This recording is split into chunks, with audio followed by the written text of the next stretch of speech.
warahmatullahi wabarakatuh. Perkenalkan, nama saya Musa Fitri dengan NIM 2403020009. Saya Muhammad Akbar Al-Munawar dengan NIM 2403020034. Dan saya Muhammad Fajril Ar-Rajab dengan NIM 2403020051. Kami dari kelompok 7 ingin membawakan materi hukum administrasi negara yang dimana dosen pengampu kami Bapak Hardianto SHMH.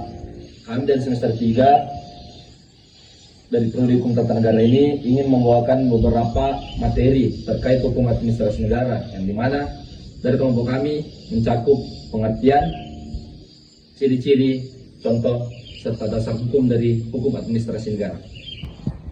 Jadi saya akan menjelaskan pengertian dari hukum administrasi negara.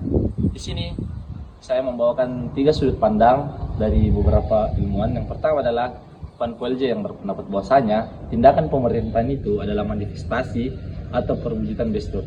Apa itu bestur? Bestur adalah bahasa Belanda yang berarti pemerintah, pemerintahan, atau pengurus. Yang kedua adalah Van Vollenhoven yang dimana dia berpendapat bahwasanya hukum administrasi negara adalah pemeliharaan kepentingan negara dan rakyat secara spontan dan tersendiri oleh penguasa tinggi hingga terendah.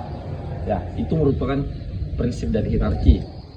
Yang ketiga adalah Romain, yang dimana dia berpendapat bahwasanya hukum administrasi negara adalah tiap-tiap tindakan atau perbuatan dari suatu alat perlengkapan pemerintah.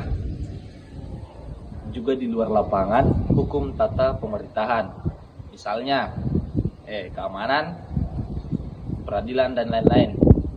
Ini bermaksud untuk menimbulkan akibat hukum di bidang hukum administrasi negara.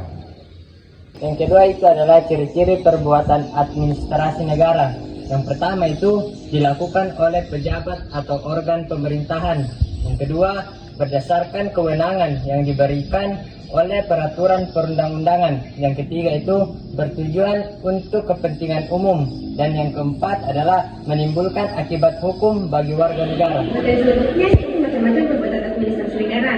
Ada 3 poin, yaitu yang pertama itu perbuatan hukum publik seperti penerbitan izin, keputusan, dan saksi administrasi. Dan yang kedua perbuatan hukum privat seperti perjanjian sewa menyewa oleh instansi pemerintah. Dan yang terakhir itu perbuatan hukum material yang dimana seperti pembongkaran bangunan atau pembangunan jalan.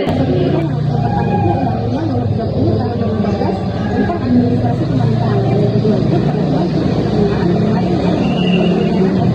pemerintahan dan yang terakhir itu ada pemerintahan yang lain atau APBD. Yang terakhir itu adalah contoh perbuatan administrasi negara.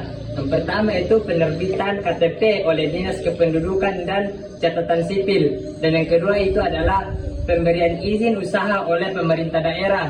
Dan yang ketiga itu pengenaan denda administratif oleh instansi pemerintah.